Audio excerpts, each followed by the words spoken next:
So you've had this sustained period of success for almost 2 decades. This is kind of uncharted waters for you. I'm wondering, is there somebody outside the organization that you go to for a thought? Maybe motivation, maybe something directly baseball related? I mean, there are people outside the game that I definitely talk business with, I talk baseball with, and sometimes it's just nice to have some voice to hear that isn't just necessarily involved with the St. Louis Cardinals. Anybody you could mention? Well, I think I would hate to call them out and put them in a tough spot, given the fact that I think right now everything I'm involved in right now tends to be sort of second guessed. And but I view these people and these voices as really great resources, and certainly given everything we're going through right now with the Cardinals, it's nice to have an outside perspective. Does this season seem more daunting than last year? Because last year you knew it was all about addressing pitching, which you did in the offseason. Is this one even more difficult? I mean, it's just strange, right? We felt like the things we did this offseason were going to set us up to be more successful. And then, of course, over the first 6 weeks of the season, from an offensive standpoint, we just haven't been the same. And so that's a bit head-scratching.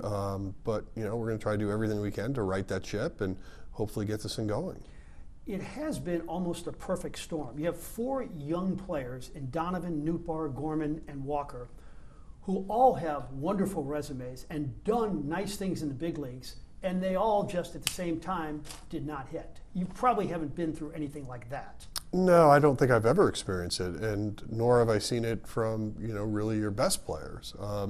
If you look at really the first 6 weeks of the season, you really had one hitter hitting, and that was Contreras. And then unfortunately, he now has a broken arm. So obviously other people are going to have to step up for this to work. When you get to Paul Goldschmidt's age and you have a prolonged slump, the first thing everybody thinks about, well, he's lost it. He's shown some signs. Where do you think he is right now? Well, I know he's still not feeling where he needs to be, so I know there's some hope then. But obviously, the clock is ticking in terms of this team, and we certainly got to get going on the right foot. This past week we saw some things that were a positive from an offensive standpoint, and now we got to keep it going. Let's talk about the farm system. You once ran the farm system, and you really had some really good players coming out every year. I looked at it last night. I think Albert Pujols is the last all-star outfielder drafted, developed, and played in St. Louis. What do you think has happened with this once incredible farm system?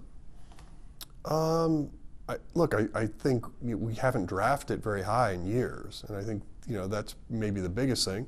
Now, someone like an Albert Pujols was a 13th rounder, so you also need a bit of luck. But when you look at what's happening at the major league level right now, in teams that are going through that rebuild, they tend to have picks in the top 5 for many years in a row. And obviously we're trying to avoid that. We're trying to remain competitive at the major league level, but also still producing minor league players to be ultimately big league players. And I do think our farm system is maybe a little stronger than people think. So I'm encouraged what we're seeing down below, and certainly think that in the next few years you're going to see a lot of positives that have come out of that system. Well, along those lines, who in the farm system, either AAA, AA, or single A, do you think, hey, they are going to be impact players in Major League Baseball? Do you have a few that really jump out at you? I think somebody like Tink Hens has a chance to do that. I think Roberts has a chance to be a really good starting pitcher. I think Sajasi is someone that really understands how to hit, and I definitely think he's going to be an impact bat at some point. And I think we have some catching prospects coming up as well. And so it's a nice blend of what you're seeing in our system. Now, we've got to hit on some pitching. I mean, there's no doubt about it. And when you look back at the last 15, 20 years, we were getting guys that were contributing to our rotation. And I think that's the most important part we have to focus on moving forward. I think a lot of people wonder, as we talk about pitching, with Jordan Hicks and Jack Flaherty, why are they thriving in other atmospheres right now? Is that about coaching? They're the same player. I don't know. Obviously in Jordan's case, we did try to stretch him out a couple times, but unfortunately it just wasn't working at the time. Maybe he utilized his offseason a little differently. Maybe his preparation was different. I feel very confident in the coaches we have from top to bottom, bottom to top. And so I really feel like that would just be a cop-out on our end. I have a lot of confidence in what these guys do and help with our players. I think the one thing you have to understand too is, players outsource a lot of this, especially in the off season. And what people do for that, that's up to them. And I can give you a dozen stories that outsourcing has helped some of them, and I can give you a dozen stories that it's set them back. And so, what we try to do as an organization is try to give our players the best coaching, the best tools that we think can help them grow. If they use it, that's up to them. So no blame at all from your perspective on the coaching staff or the manager also? No, not at all. I assure you, these guys are working hard. They're trying to position our players to have success. And again, I think we have a lot of confidence in what we've done. And we're trying to evolve as well. So I don't want to make it seem like, we figured this out, we're just going to keep the same model. But I mean, for close to 20 years, it was working pretty well. And so, we still have a lot of faith in what got us here. So we live in a negative society, and you probably know that better than anybody right now. But people, I think, forget some of your trades. The very first one was for a World Series MVP, David Freese. Then there was Matt Holliday, 2011, all the pitching moves that helped this team win a world championship, Goldschmidt, Arenado. But what people remember are Garcia, Rosarina, Alcantara, Gallen. And I'm wondering,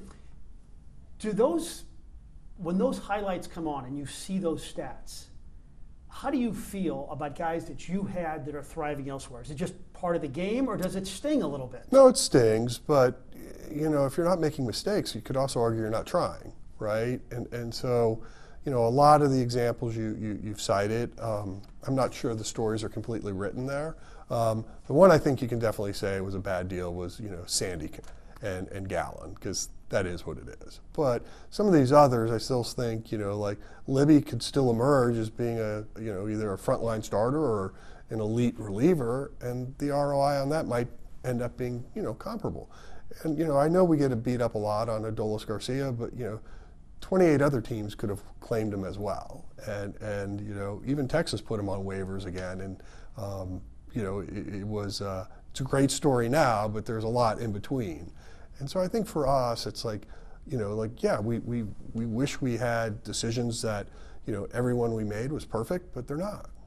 You don't seem to be an in-your-face guy, but I'm wondering how involved you are with players that are not performing. Let me tell you this quick story. Chris Pronger once told me that Mike Keenan got in his face and said, I traded Brendan Shanahan for you. You got to perform. Have you ever, like with Matthew Libator, had a conversation like, hey, we traded Randy Rosarina, an MVP in the playoffs, for you? Did you ever have these man-to-man conversations or that? I have conversations with players a lot, but I don't necessarily do it like, I gave something up for you, now show me why it was worth it. I don't do that, no. But what I try to do is encourage them. I try to give them a lot of positive feedback so, they can improve and they can grow. I know 3 years ago we talked about the general manager's role in putting together lineups, and you said you've never done that. I'm wondering, has that changed at all, or you completely stay out of it? No, I stay out of it. I mean, that's not to say like Ollie doesn't call me up and say, hey, what do you think about me putting Frank in the 2-hole or something? I'd give him my opinion, but ultimately that's his responsibility. All right, let's talk free agency. Last year, Wilson Contreras really worked out well. This year, Sonny Gray really worked out well, and along with Kyle Gibson. I'm wondering, your payroll is $179 million, I think, give or take a little bit. Has the television situation, which is kind of up in the air, affected your ability to spend, or, hey, you spend $179 million, it wouldn't be any different? Yeah, I don't think it would have been any different at this point. Now, obviously, what's going to happen in 2025 and 2026 is still unknown, but it did not affect our payroll for 2024. So you can't have a team, the Cardinals, where you outspend everybody and get a bunch of free agents. You've got to have your farm system developing really good players. Absolutely. That's been our model for close to 30 years. So we certainly understand that. And, that's why, having success in the international market and in the draft is so important. And, we're going to continue to try to work on that. So you're 28% through the season, and you're still just a little bit out of the second wild card spot. But let's just say it is as it is now at the trading deadline. Could you picture a major franchise changing situation? Look, I hate answering like hypotheticals because what message am I sending downstairs? Right now I have belief in this team. I know we've underperformed to this point in what are we, May 17th. My hope is we start to overachieve or at least perform at expectations. And if we do that, I think we'll be a lot stronger in the standings. Do you worry at all about your job security? Do I? Yeah. Not in the sense that most people think about it. Like, I certainly understand I'm responsible for this, and I know if it doesn't go right, then I should be held accountable for it.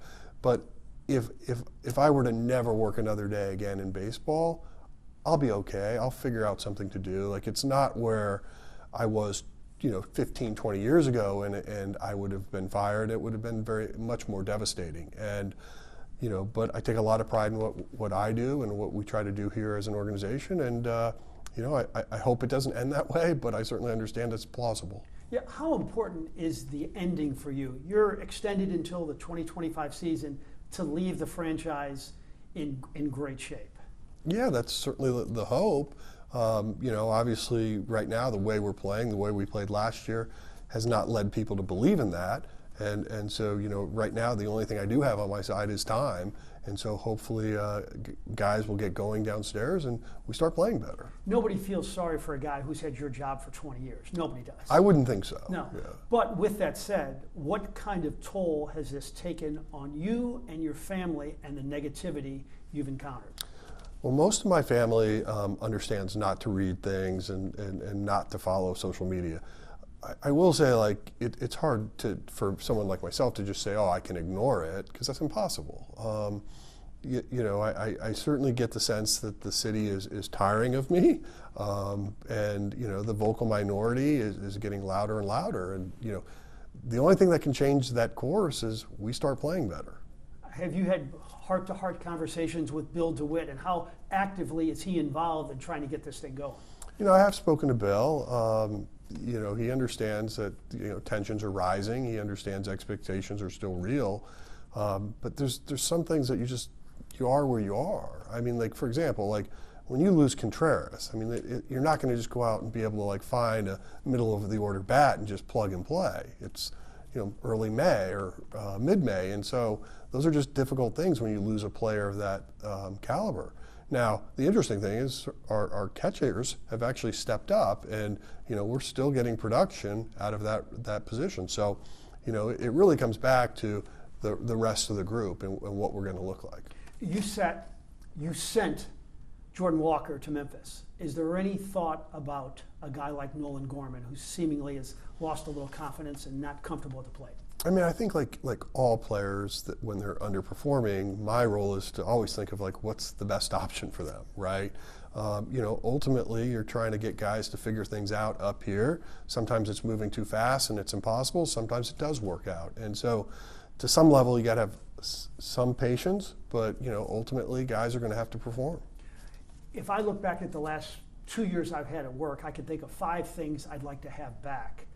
What would you like to have back, or where do you second guess yourself when you're in your office and the Cardinals are losing a game? Well, I definitely feel like go back to the off season of 22 to 23, and we should have added some pitching. Like we kind of thought that some of the bets we were hedging on were long shots, and they ended up proving to be just that. And so I certainly regret that. And as I look at our current club now, I think there might have been some other things we could have done a little bit more creatively for our offense.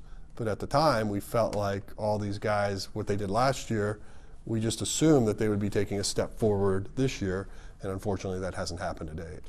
Have you ever considered Trevor Bauer? I haven't, in the sense of like, all the noise that was around that. I just don't know if that would be good for this community, good for our team. And I don't want it to make it look like I'm so desperate to have to win. I would do something that, maybe would fly in the face of our one's moral compass. The attendance, it's still pretty solid, but you're here, you see a little bit less. What's your reaction to that? Look, I understand it's about performance. And so, like, I'm grateful for all the support we get from our fan base. I'm grateful that our fan base cares, but I certainly recognize and understand their plight. They want to see winning product out there, and they want to see an exciting product out there. And so ultimately, that again falls back on my shoulders to try to get it going.